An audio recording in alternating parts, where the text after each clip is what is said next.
Okay, objective 4, we are practicing, honestly, more of kind of questions similar to the objectives we've already learned. So a lot of this is going to feel a little bit repetitive, a little bit the same, but we're going to throw in some new nuances, right? Similar to like objective 3, where we learned a couple of additional rules and then we used those rules with some of the older objectives. And same thing here, right? We're going to, this one I would say we're going to nuance some of what we learned in objective 1, and then we're going to incorporate in some of our other rules, providing in this set of notes, I'd say, a little bit of a priority to objective 3 with the sum and difference rules, our new rules here for these sets of notes. Okay? So to kind of kick us off here, because we are going to be working with solving, we did kind of throw down one more time those the 30, 60, 90, 45, 45, 90 triangles, as well as our unit circle here with your quadrantals. And then you might even take a moment and write down your cosine sign for the kind of each of these, right? Root 3 over 2, 1/2 for the 30 degree, root 2 over 2, root 2 over 2 for the 45, and 1/2 root 3 over 2 for the 60, with cosine sign, right? Alphabetical order. Just so again you have those as a reference as we get into our notes. Okay? So the first 6 problems that we're going to do here, we are, again, like I said, going to kind of nuance objective 1 a little bit, right? Objective 1, we looked at solving trigs. Solving trigs, we isolated our trig. We then identified what our reference angle would be and named the angles in each quadrant that corresponded to my isolated trig and reference angle, right? And so a lot of that is still going to stay the same here. What is going to change a little bit is what's inside the trig. Notice we're in objective 1, everything we worked with was like sine x, cosine x, tangent x, that kind of thing. Here you're going to see things like sine 2x, cosine 3x, etc. So that'll be the slight nuance. And to demonstrate kind of why we do what we're going to practice in numbers 2 through 6, number 1 here, we're going to look at graphing, just again to kind of focus on that y. Okay? So in 1a here, we're going to sketch and label f of x and g of x on the same coordinate axes, and we're going to sketch 2 periods of f of x. Okay? So let's go ahead and start with g of x here. G of x, we are looking at g of x equaling 0. And so that graph would be right here. Right? This is g of x equals 0. For f of x, right, if we added this 1 over here, for f of x, we would have a starting point of 0, -1. We would have an amplitude of 2, and this is upside down, so we're going to go down first before we go up. Right, so amplitude of 2, and this is upside down.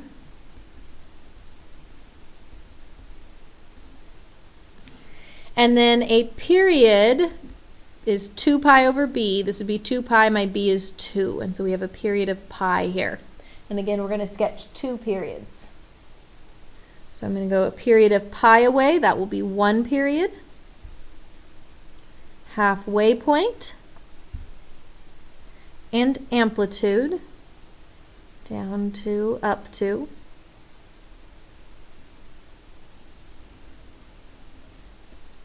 And then a second period, right? Another pi away, half point, amplitude.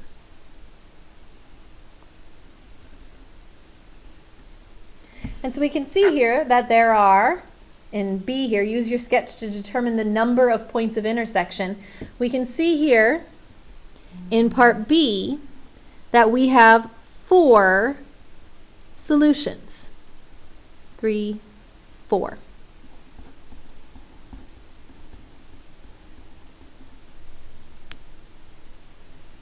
Which brings us to part C. Again, A and B here is going to help demonstrate why we do one particular step in part C. Right, so A and B are helping us demonstrate why we're going to do one particular step in part C. Part C, we're going to solve that equation where negative 2 sine 2x minus 1 equals 0, where f of x equals g of x. This part C here is what we're learning today, the nuance to objective 1. Okay? And so your steps are written down below here. My steps are going to be very similar to what we did in objective 1, right? Because it's just that small nuance. Everything else is going to be the same. Small little nuance here. Which is we're going to start with isolating our trig. Okay, so we're going to add that 1 over to get 1 and divide the negative 2, and we now have isolated our trig. Step 2, we're going to determine our reference angle, right? What angle would give me a sine of 1/2? Right? Well, the angle that would give me a sine of 1/2 is the pi over 6 angle. Right? And so my reference angle here, let's go ahead and draw a little sketch. My reference angle is going to be pi over 6.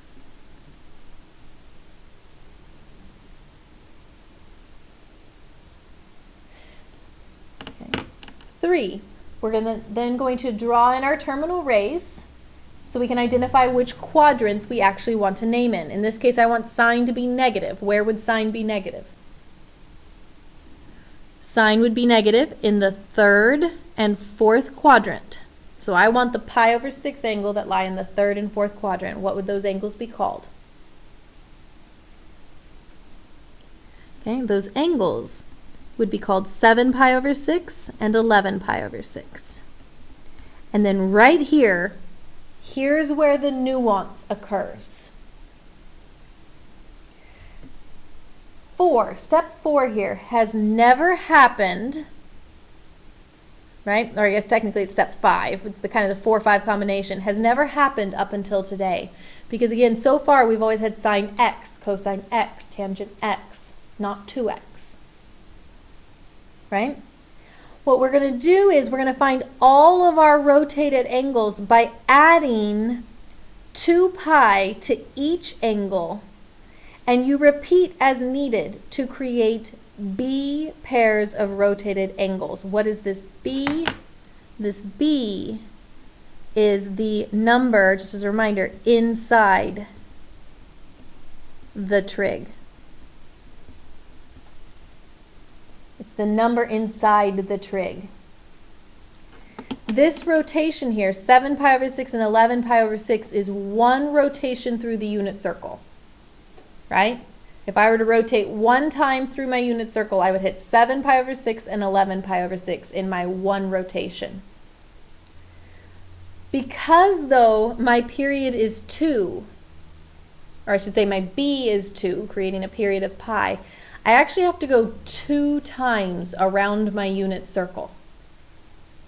So I've named those 2 angles as 7 pi over 6 and 11 pi over 6 in doing my first rotation around my unit circle.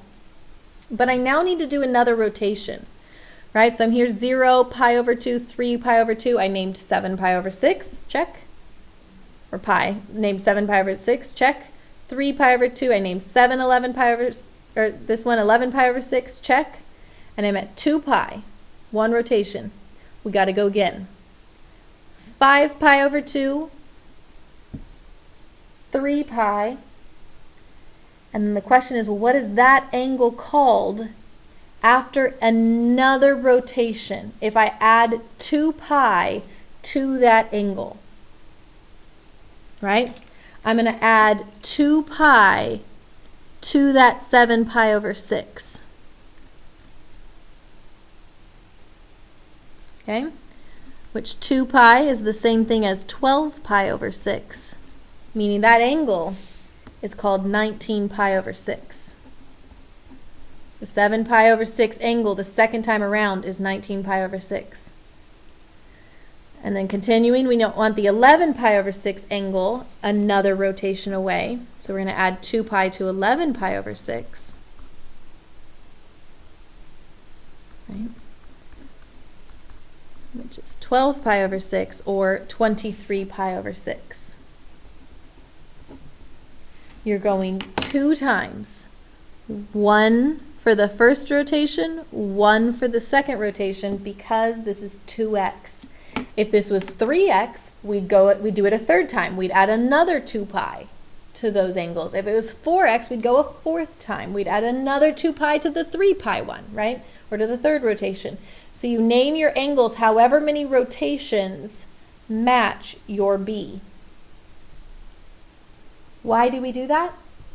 Well, we do that because between 0 here and 2 pi here, this graph had 4 solutions. Right? If we only do the one rotation, we only have 2 solutions. We need to go a second rotation through so that we get our 4 possible solutions, so that f of x actually can equal g of x.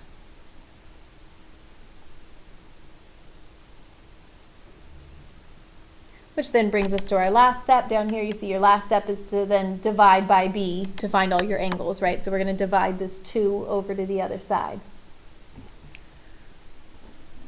Okay, and 7 pi over 6 divided by 2 is 7 pi over 12. 11 pi over 6 divided by 2 is 11 pi over 12. 19 pi over 6 divided by 2 is 19 pi over 12.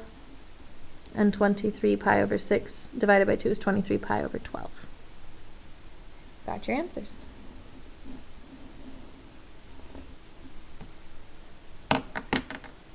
And then really quickly here, because I know sometimes I get this question, if you still have the question when you come into class, we'll answer it.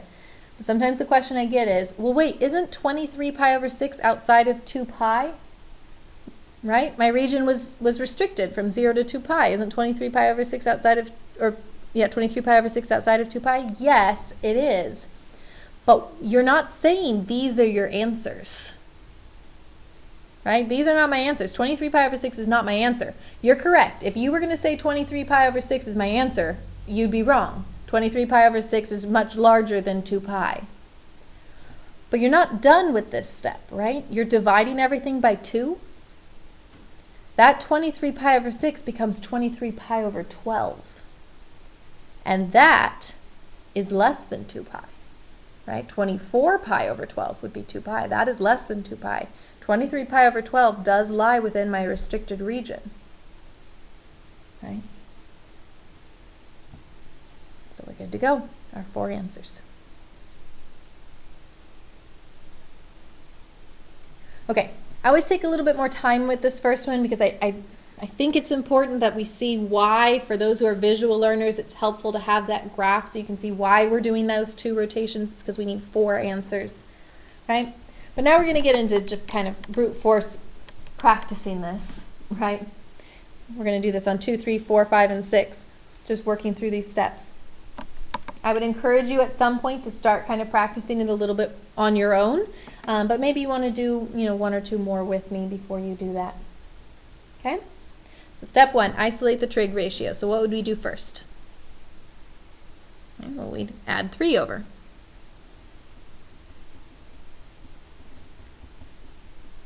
Then what? Okay, divide the 2 root 3. So we would have initially 3 over 2 root 3. The root 3's, though, could cancel to create root 3 over 2.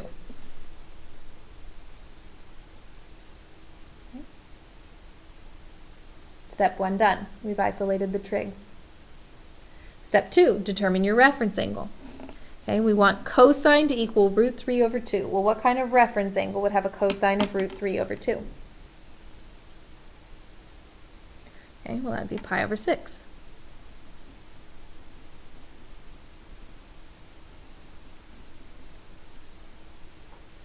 Okay. Step 3, we're going to draw our terminal rays in our appropriate quadrants based on positive or negative. So cosine needs to be positive. So what quadrants am I considering? Well, cosine is positive in the first and fourth quadrant. So I want the pi over 6 angle in the first and fourth quadrant. What would those angles be? First quadrant is pi over 6. Fourth quadrant is 11 pi over 6. Which brings us to our kind of combo here of step 4 and 5. That there is one rotation through my unit circle.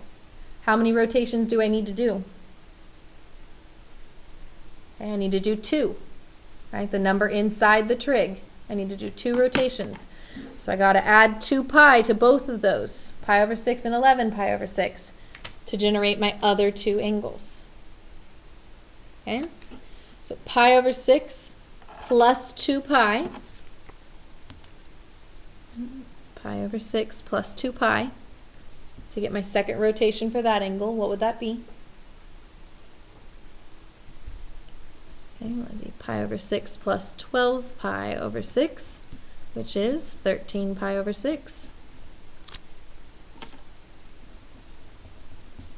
Okay, and the 11 pi over 6, adding 2 pi to that one.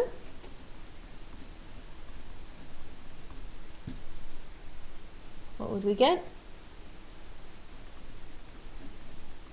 12 pi over 6, we'd get 23 pi over 6. And that's my second rotation through my unit circle.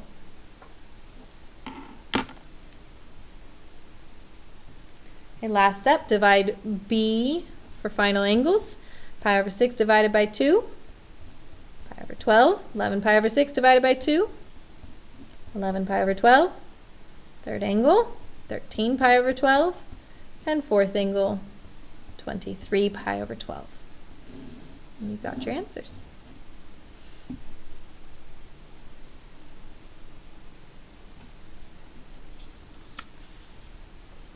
Okay, number 3.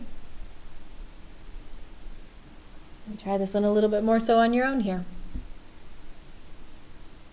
Step 1, we're going to isolate our trig. So what are we going to do in number 3?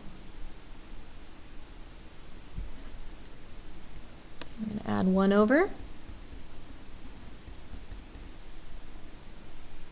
Then divide by 3.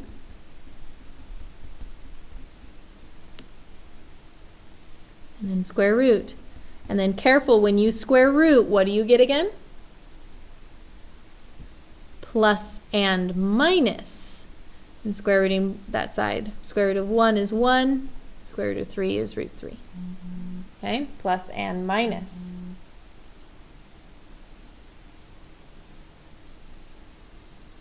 Okay, identifying your reference angle. Take a moment. Which angle has a reference angle of 1 over root 3? Okay, well, that would be pi over 3.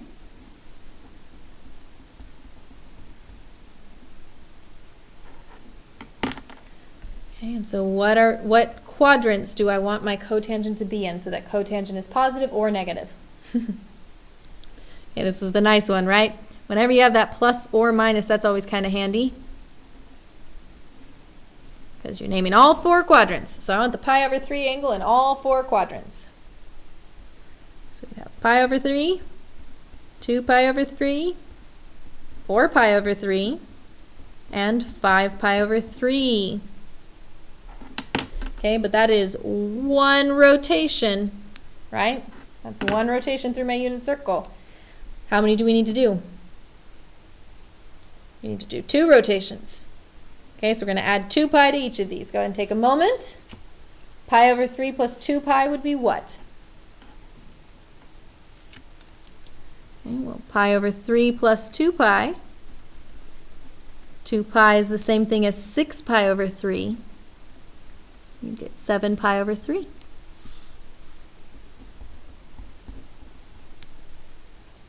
And then you do that for each of them. Okay, we're adding 2 pi to each of them, or 6 pi over 3. And you find the common denominator. So you'd have 8 pi over 3, 10 pi over 3, and running a little bit out of room, but we'd have 11 pi over 3, squishing that in at the end there. That is your second rotation. And so let's go ahead and divide by the 2. Pi over 3 divided by 2 is pi over 6. 2 pi over 3 divided by 2 is 2 pi over 6. Or pi over 3 if you reduced. 4 pi over 3 is 4 pi over 6. 5 pi over 6. 7 pi over 6. 8 pi over 6. 10 pi over 6. And 11 pi over 6.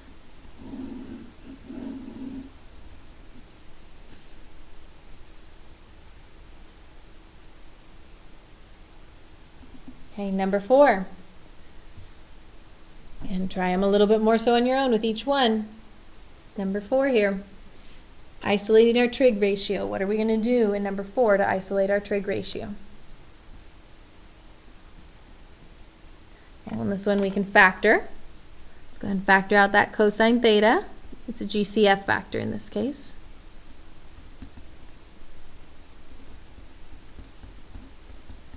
Which allows us to individually set these equal to 0. We'll have the cosine theta equal 0, and the 2 sine 3 theta plus 1 equals 0. This one's already isolated. This one we're going to subtract 1 over and divide by 2.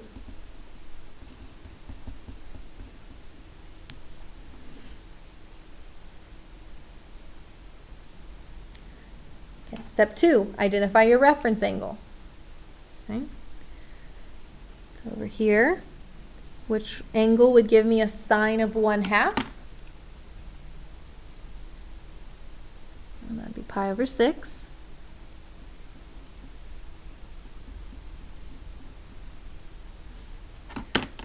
Over here, which angle would give me a cosine of 0? And well, for cosine to be 0, that's a quadrantal. I would have pi over 2 and 3 pi over 2 for this guy. And this one is only one rotation because we only have the 1 theta inside. Over here, which quadrants do we want to be in for sine to be negative? We want to be in the 3rd and 4th quadrant. Okay, what are those angles called? 7 pi over 6 and 11 pi over 6. Okay, but that's one rotation through your unit circle. How many rotations do we need to do? 3, right? 3 rotations here, so we're going to add 2 pi to 7 pi over 6. Right? We're going to add 2 pi to 7 pi over 6. And so that would be plus 12 pi over 6, which is 19 pi over 6.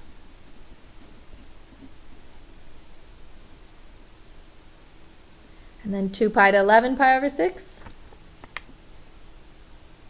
which is adding 12 pi over 6, which is 23 pi over 6.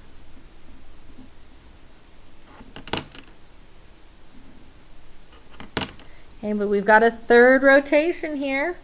3rd rotation through, adding 2 pi to that 19 pi over 6 now. Right? We've got our 19 pi over 6. We're adding 2 pi to it for our 3rd rotation, which means adding 12 pi over 6 to it.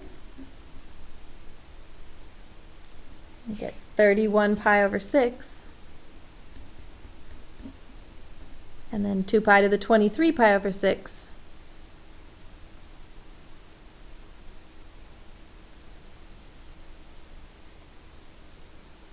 We get 30, sorry, I drew a blank for a second. 12 plus 23, I'm sorry, is 35 pi over 6. And that's our 3rd rotation. And then dividing them all by 3. Well, dividing 7 pi over 6 divided by 3, we'd have 7 pi over 18. 11 pi over 6 divided by 3, 11 pi over 18. 19 pi over 18. 23 pi over 18, 31 pi over 18, and 35 pi over 18.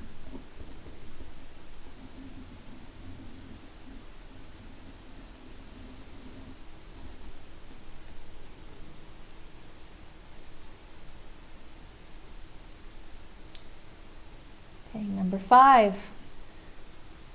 Okay, Number 5 is one of the last ones we're doing these notes videos. Again, if you have not practiced one on your own yet, I would highly encourage you to try a little bit more of number 5 on your own. Get a step ahead of me, or pause the video and try it fully on your own. 5, we need to start with isolating our trig ratio. So what can we do here? Okay, well, we see we have our sine squared and our sine, so we're thinking some sort of factoring, right? In this case, for those who prefer to rewrite it initially as an x, you would then off to the side write this down, and you'd factor that initially. Right? This factors to 3x plus 4 times x plus 1. Right? And then you're going to take that sine 2 theta and put it back in for x. And so we are going to have, let's slide this down just a little bit. We are going to have 3 sine 2 theta plus 4 and sine 2 theta plus 1.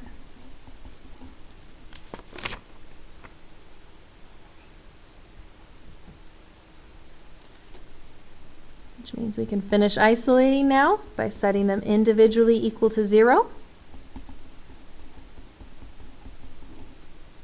This one we're going to subtract the 4 over and divide by 3.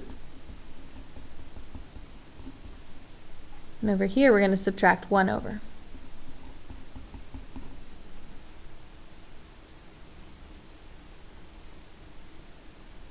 Okay, step 2, identify your reference angles. Okay, what reference angle has a sine of negative 4/3? Okay, somewhat of a trick question. There actually is no reference angle that has a sine of negative 4/3. Sine of, actually probably it's not entirely accurate for me to write no solution, because there is a solution because of the other answer. Let me just write does not equal. I'll do this. Sine of 2 theta cannot equal negative 4/3 because sine only equals numbers between negative 1 and 1. Negative 4/3 is bigger, right? It's outside that region, I should say. It's outside the region from negative 1 to 1. And so we could not have a sine of negative 4/3. I could, though, have a sine of negative 1. Where would sine equal negative 1? Okay, well, negative 1 is a quadrantal. Sine is negative 1 at 3 pi over 2.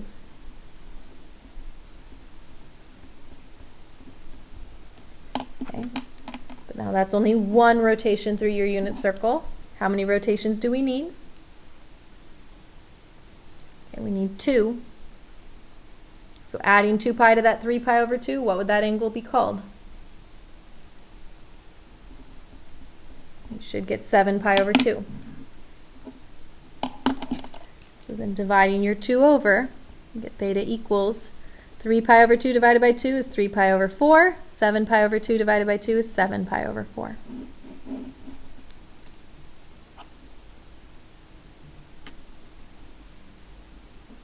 Okay, and then number 6, last but not least in this solving stuff, number 6 here, which is 2 cosine squared x plus sine x minus 1.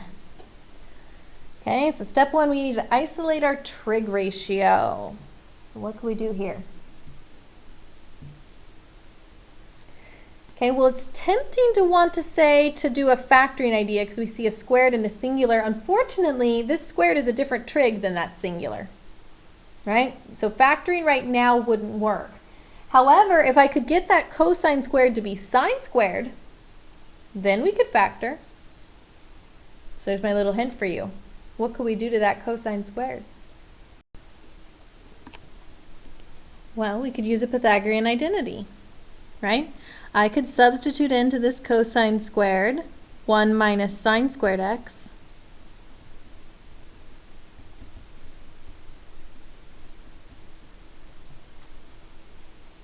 I could distribute that 2.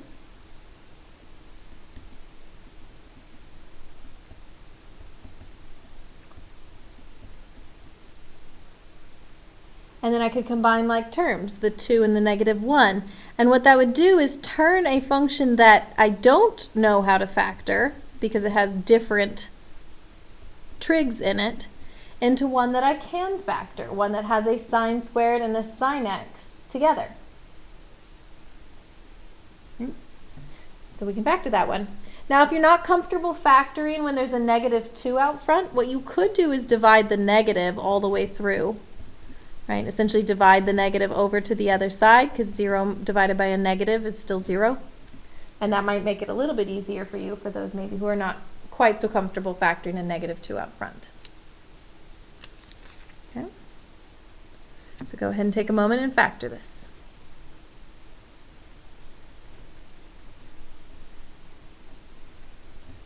Okay? You're going to rewrite as x's. It would look like this.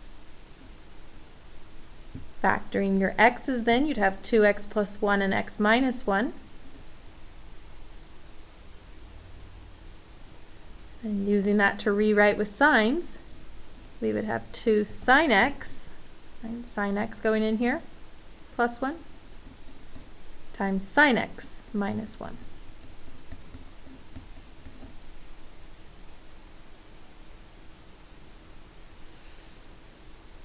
And then finishing your isolation, we would have 2 sine x plus 1 equals 0, and sine x minus 1 equals 0. Subtracting the 1 over, and dividing by 2, you'd have sine x equals -1/2, and then adding the 1 over, you'd have sine x equals 1. Okay. So reference angles, well, where would sine, what reference angle would have a sine of 1/2? Okay. Sine of 1/2, that would be pi over 6. I want sine to be negative, so what quadrants am I considering? It would be third and fourth. Pi over 6 in the third quadrant is 7 pi over 6. Pi over 6 in the fourth quadrant is 11 pi over 6, which is 1 rotation through my unit circle. How many rotations do we want altogether? Just 1. Right? So we're done there. Over here, which angle would give me a sine of 1? Okay, well, sine of 1 would be pi over 2, which is 1 rotation through my unit circle. How many rotations do we want on that guy? Just 1. So my answer is done.